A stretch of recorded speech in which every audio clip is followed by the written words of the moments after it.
young world. This is to your old heads as well. It's your boy Big Singleton Beats. Today, my subject is based on back surgeries, neck surgeries, knee surgeries, back pain, neck pain, knee pain, whatever pain that you're having. Excuse me. I want to tell you guys, if you're on pain management, if you're going to the doctor regularly about the situation, make sure you're taking your medication accordingly. If you do so, there's a great chance that you won't be in pain as much, or it won't be so uh, chronic that you can't deal. I've had two back surgeries and a neck surgery. I'm gonna get into it one by one. The first surgery, uh, it went pretty well in the beginning. I started having issues later, a year down the road or so, on my left side, to where I was having pain, shooting to the left foot. These people go inside you, and they have great intentions. They want to get you out of pain. They want to release pressure off nerves. But sometimes I feel it can cause more problems than helping the issue. Never knowing what they may put pressure on while trying to put these new devices in you. I don't know, but it seems like now I've had nerve issues in the left leg due to it, pain in the back. It's like I can feel the rods, screws sometimes. It's aching in the wintertime. It's like the worstest time, for those that had back surgery like myself. Um, the metals, the rods and stuff, they get real cold to the point to where it sends this chill to your body where you pretty much want to be wrapped up. You know what I mean?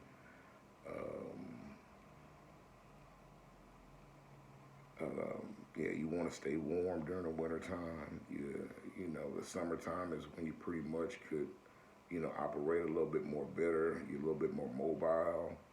The pain, it's still there, but thank God to that sun, that vitamin D, it kind of helps it out a little bit, along with taking the medication. And still to this day, I'm on oxycodone 10s.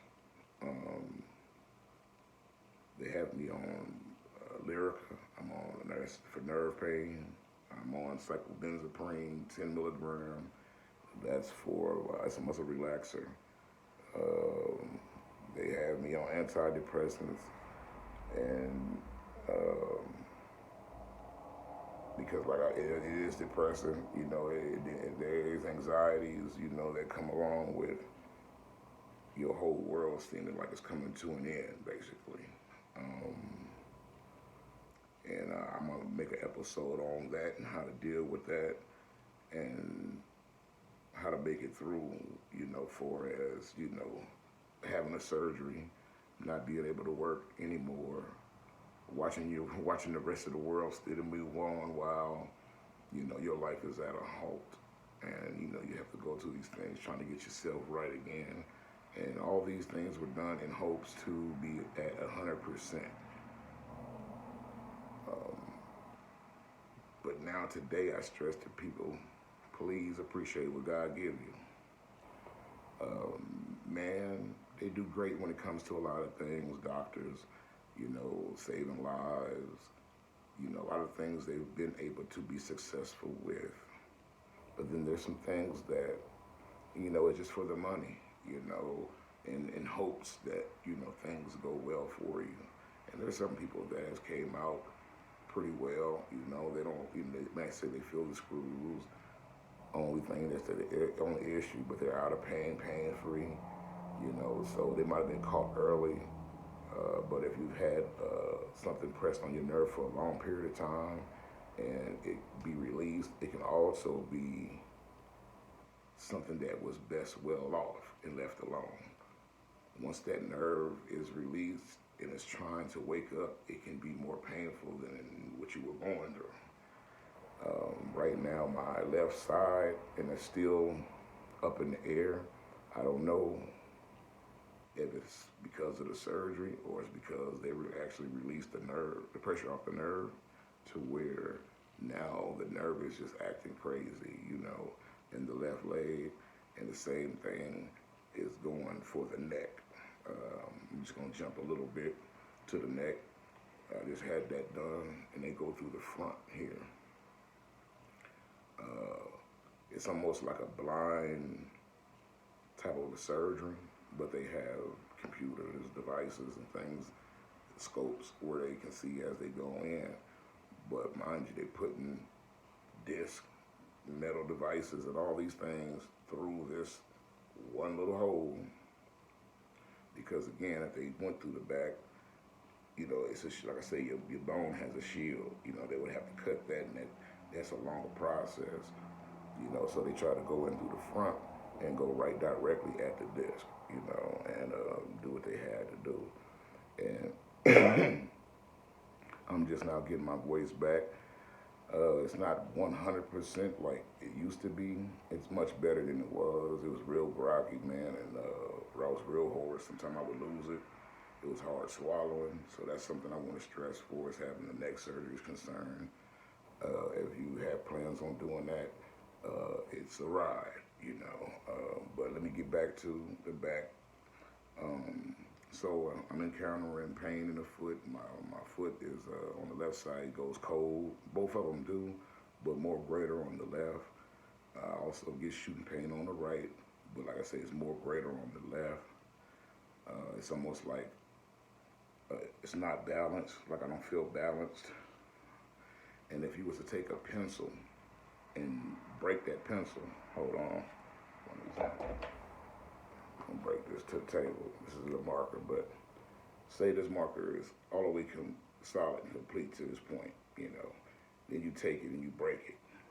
You take a Band-Aid or you can put rods on the side or whatever. But say you got these rods on the side. We're going to use this as a rod, for an example. And say it's another one on this side. So if you bend, you got people that's telling you, the nurses, if they're not properly instructed, sometimes they'll tell you, you may ask a question like, when can I bend? Or is it, will I be able to bend? And, and the truth of the matter is you may not be able to bend no more, at least to a certain degree. So just imagine if these brackets on both sides and you happen to bend like this, is there anything that gives you any, is there any screw that goes through this to where you can bend, or are you breaking your rods or bending your rods, is the question. So, and sometimes that's the way you'll feel, like you're going against yourself, like, you always want to question yourself, should I do this? Is it okay to grab this? Grabbing a gallon of milk out of the refrigerator feels like 10 pounds. And it didn't feel that way, not quite that way before surgery. Now my back was hurting and it was getting weak, and I can feel it in my back when I would pick up a gallon of milk. But today, it feels like, man, that's a 10-pound weight in my hand. So something about the back is not strong. And if you don't have a strong abdomen, stomach, pre-surgery, this also can be a problem, again, because you don't know whether or not you can bend, so my mind sometimes I want to do sit-ups and stuff like that, but will I be hurting myself is the question. How much flexibility do I actually have? Because I can't see inside, nor can you. All you can go by is what these doctors and nurses tell you, and if they're not all instructed under the same heading, then you can be doing something that your doctor actually knows you're not supposed to be doing, but because you asked your nurse, you feel like she knows because she's in the medical field and you can trust her word, but again, her word is incorrect. So next you know you're bending and doing things, now you're back at surgery. Okay, second surgery. Also, another thing I want to point out, you may even talk to a surgeon, may think this is your primary surgeon, you see him all the time. Everything you go through, you stress with this guy, everything about the surgery you're talking about with this particular person. Then next you know, when you have the surgery, you wake up and it's some new guy at your bedside, fast talking, want to show you your back X-ray inside his phone instead of actually showing it to you on a chart or taking you to the X-ray room so where you can actually see, or office where they can pull it up on the screen. You can see your name on it, and so forth.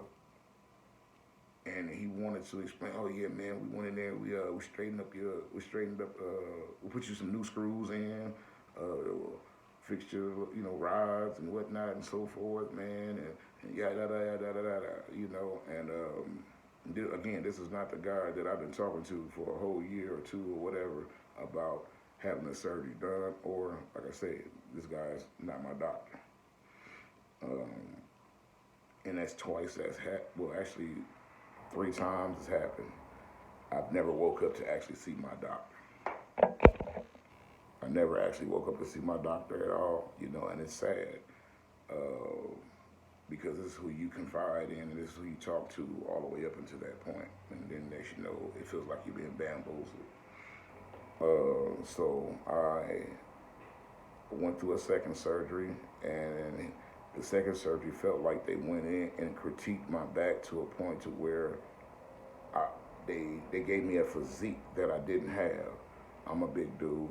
I don't have no behind, you know what I mean? Didn't grow up with one, but it feels like I have one. And you look back there, there's nothing. But it's the way they did my spine. And it feels like it put pressure on the anal canal as well, where your bowel is different, and a lot of things are not quite the same, from before surgery. Hold on 1 second. Let's dim this down a little bit so we can stop this flashing. Yeah, but it doesn't seem the same. It felt awkward. I was more straight up, and leaned back after the second surgery. You'll never be you again. That's my whole point. Understand what God give you is unique. And it's something that's been with you since the day you was born. And you're gonna go through pain and stuff like that. And if you can bear, understand that the pain that you may be going through right now may be perfectly fine, opposed to having the surgeries like I did and wishing you never done them at all. I thought I was in a bad position before the surgery. I thought like, oh man, this is bad. I can hardly hold my head up, and I was at Harbor Freight working, and I found myself where I could, barely hold my head up. My supervisor's like, Rob, you all right? I'm like, man, I don't know, man. I don't know what's going on. My back, my neck, it seemed like everything was trying to attack me all at once. My shoulder as well. And see, the neck is connected to the nerve in the neck. And the neck is connected to your shoulders, you know what I mean, and the whole nine. So I wasn't understanding why I was having these shoulder pains, and I would reach and catch these little shocks and pinches and so forth. The neck controls a lot, and as well as the back. A lot of people don't know how important that is. When your back goes out, man, it's like, when it really hits that point to where you don't really want to do much, your activities are limited, your energy is not the same, your will to do things is not the same. You might have been a person that liked to go out and an extrovert, you know what I mean? And then, now, you're a hermit, in the house. You don't want to go nowhere, just rather sit around, watch TV, or, you may find some constructive things to do by hand and stuff like that,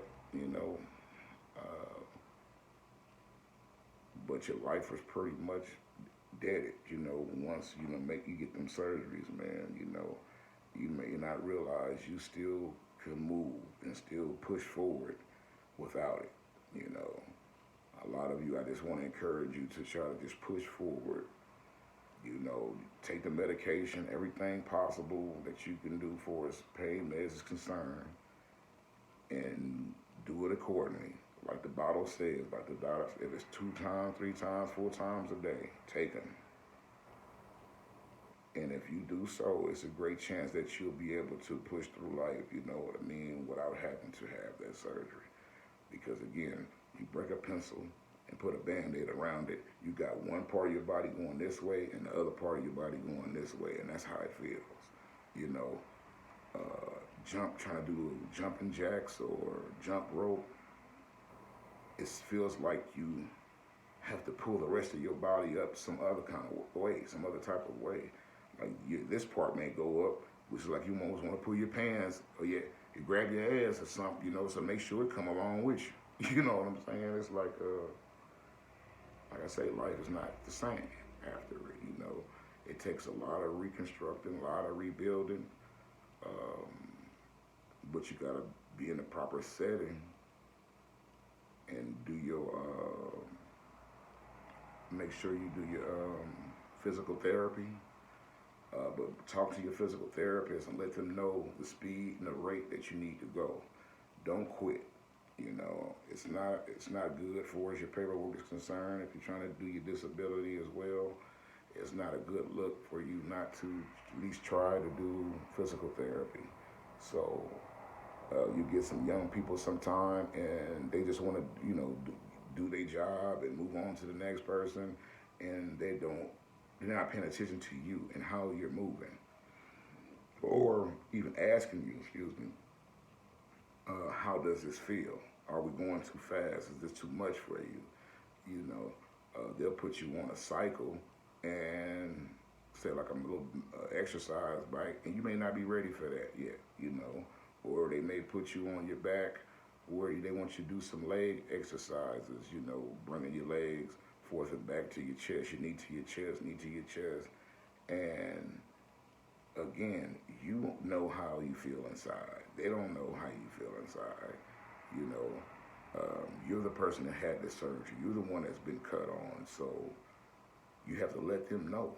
You know, hey, we're gonna have to take this a little bit slower. You know, I mean, I'm not gonna quit, but you guys are doing little things that are for someone else, and they deal with a lot of different types of people's situations, disabilities, injuries, to where sometimes they forget, like a person that has a back surgery, what that person may or should or, you know, can or cannot do. You know, you just don't up and just say, hey man, jump on a bicycle and you just had a knee surgery. You know what I mean? Or if I do get on it, let me know what pace I should be at. You know what I mean? I don't want to be riding it like I'm Superman again, and they should know I get off the bike and I'm back in pain, or I done messed up some screws or rods or whatever the case may be, because you just want to, you know, have me doing something so you can run off and, you know, do your thing, be on your phone, or get the next person up and running and so forth. And it's not fair to those that are, like I say, are not at that point yet, you know. So anyway, um, I had the neck surgery, and the neck surgery was like it was just done a few months ago in April. Uh, when I woke up, I mean, the pain. I mean, it was painful. Uh, Not being able to talk or swallow. You know, you won't be able to eat. You know, certain foods. You'd be on Jello, ice cream, stuff like that for a while. You might not get to actually talk for 5 or 6 days. You know, to where you won't irritate yourself. You may still be irritated. I mean, it took me a couple months to actually get to this point to where I'm at now. And again, like I say, it's still groggy, a little raspy. Well, my voice always has been, but I know, you know, I can hear the difference. Um, but yeah, again, you may think that you're at your worstest point, can't hold your head up, your neck is hurting you. Again, talk to your doctors about giving you some medication, and try to get to the, you know, get the best. You know, if say 5 milligrams is not working, try 7.5s, try 10s, whatever. They'll, you know, the max they'll let you get to, And if you get to that point, man, and you on your max medication and you taking it like you're supposed to, and it's still not working for you, and you're in real chronic, severe, almost about to tear cry type of pain, I mean, you could take your chance, with the surgery, you know. But again, you can have that surgery and see yourself wanting to cry, tear, and the whole nine because what you thought to be something to correct you is something that then hindered you, and broke you down.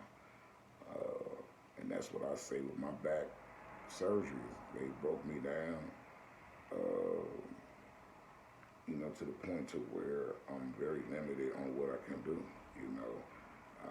I got a buddy, he might let me come hang out with him, do some little small, little light stuff. I mean, very light to nothing, but it's just love there. So he may throw in a brother a couple of dollars, you know what I'm saying, stuff like that. You may be blessed and stuff in situations like that, or go to service until your disability come through. But this is something a lot of people don't know as well. While you're while you're filing for your disability, go to your social service office and file with them for aid. They will give you $400 a month, depending on what state you're living in. They may give you more until your case is, cleared, and you got your disability and whatnot. They're gonna take their money back, but in small increments. They will take their money back, But that's the only thing, the downside of it. But it will help you right now until that kicks in. Then there's some other programs as well. You can call your 311s and 211s and so forth, depending where city and state that you live in, and find out what benefits they have available for those in your situation that you can't work and you need help for his rent or whatever is concerned, But yeah, don't be afraid to open your mouth. There's a lot of people that understand the situation, a lot of people that'll help you get through. Right now, I'm at the ending stage of waiting for my disability to come through. I'm really hoping that this time this is my 6th time doing it. And like I said, it ain't no joke, man. 6 years. I've been waiting a little more, maybe 7 years now, fighting for my disability. And mind you, I've worked, and they've sent me letters telling me what I will receive if anything was to happen to me where I needed my money or disability and so forth. But I mean, it's a fight, man. And thank God they had a class action lawsuit against them to where now they're having you electronically sign over the telephone, computer, whatever, to allow them to talk with your doctors personally over the phone based on your situation, to where they get more detail about what's going on with you, opposed to dealing with advocates. These advocates in the beginning, like if you catch them in the early stage, it's great. You might get a chance to where, they're actually working on your case, doing everything they're supposed to, getting all your paperwork in, your medical records in. So therefore, when it's time for court, everything is there and presented. I actually had the judge to tell me that my lawyers dropped the ball. They were asked to get medical records and certain specific things and whatnot that they did not get by the day of my court date. So at the end, they denied me, and they told me, but he said, man, he had a great chance, but it was your lawyers, man. They dropped the ball on this one. I asked for some specific things, and they did not, they didn't jump on it. So that failed, and that was during the pandemic, and they was doing the video at that point. I don't know if they're still doing it now or what, but that's something also I didn't feel comfortable about. I felt like I should be in a court setting, at your courthouse, so that way you can see my physical being, see my facial expression, see the pain that I'm actually in. Anybody can say anything over the phone. A video can only show so much, especially if the connection is crappy, you know, I mean, which it is most of the time. So it's no telling how they see you on their end, you know.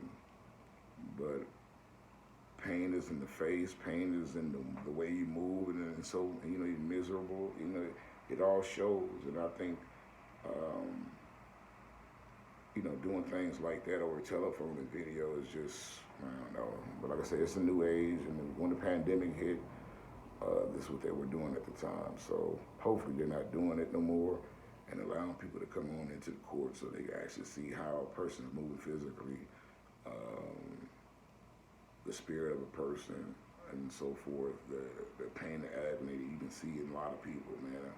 Unfortunately, when you at your worst, you know, it don't take a rocket scientist to look at a person and see a person is definitely in pain, you know. So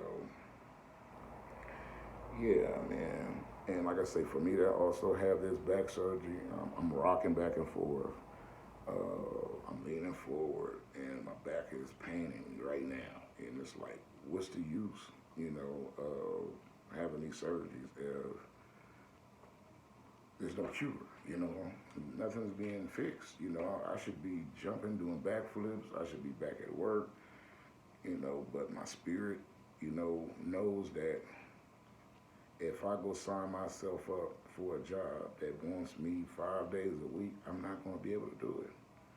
The first day of 8 hours. See, this is what they don't understand.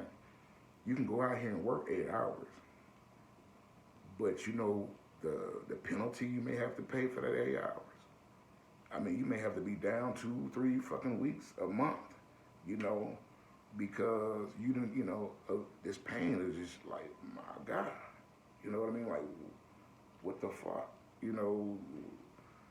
What can I do? You know what I mean? You know, you can't live like that. You can't manage your home like that. You can't support yourself, you know, only being able to go out here one fucking day, you know, and you know, they got some, you got to be careful because they got probably still to this day, I'm sure, Social Security riding around, people that work for them, you know, keeping their eyes out on you, you know, want to see what you can and do, and you taking your trash to the trash can.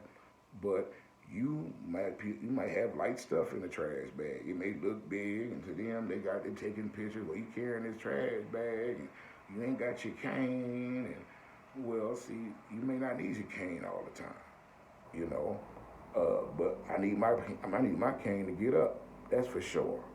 You know what I mean? In a lot of situations, getting out the car, getting off the couch. I try to sit up in higher chairs. You know what I mean? To have to alleviate, always depending on the cane, you know, because now I have a hip popping syndrome over here on my right leg. And these are things that they don't forewarn you about, why they give you these canes and so forth. But this is also the reason why they give you a walker. You know, so if they give you a walker, use the walker opposed to using the cane, because also that can cause some other issues with the shoulder, the wrist, the hand, carpal tunnel, and also hip popping syndrome, because you're putting so much pressure now on the opposite side to relieve pressure on the kind of side that's hurting you, you know. So you can ask your doctor about it, you know what I mean? That's some real right there. That's straight from the doctor's mouth, you know. That's where that came from, you know. So now I got a whole different issue from walking with a cane. So I've ordered for my wheelchair, my mobility scooter. I'm waiting for them to get back with me on it, because walking around the grocery store, you're gonna find out, you're gonna see, you're not gonna be able to make it around there like that. You know what I mean? These metal parts and stuff start to rub inside your body against your interior flesh and cause inflammation. And it's like it's like you feel like you're walking in quicksand, mud. You know, you can start off fast and just start slowing down, man. Next you know, you're like, hold up, you know. My girl looked back, you're like, baby, all right? Like, yeah, I gotta take a minute. They should tighten it up like a mug, you know. Like somebody just taking a wrench in there and just tightening up the screws or something. Like, what the hell, you know? You know, so you find yourself taking breaks. You may be able to walk to the store next door like it wasn't nothing before. But now here it is, you got to stop every couple, so every couple of steps or whatever because your shit tightening up on you. And these are things they don't tell you about. It's a market. You, they want to make their money.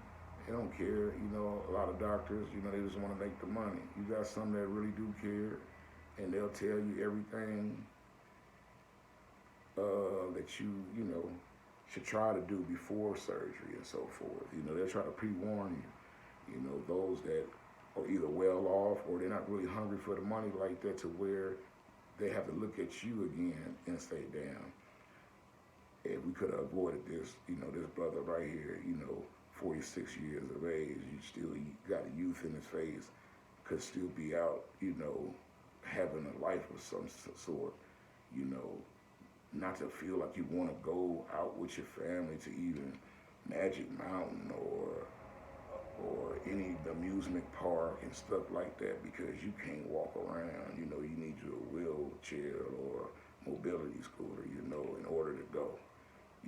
So you're going to turn things down. You're not going to be that person that want to jump and go do things like you used to no more. So, with that being said, I just want you guys to think about what you're going through and is it really that bad? Try to exercise, try to, you don't have to use no big weights and nothing like that.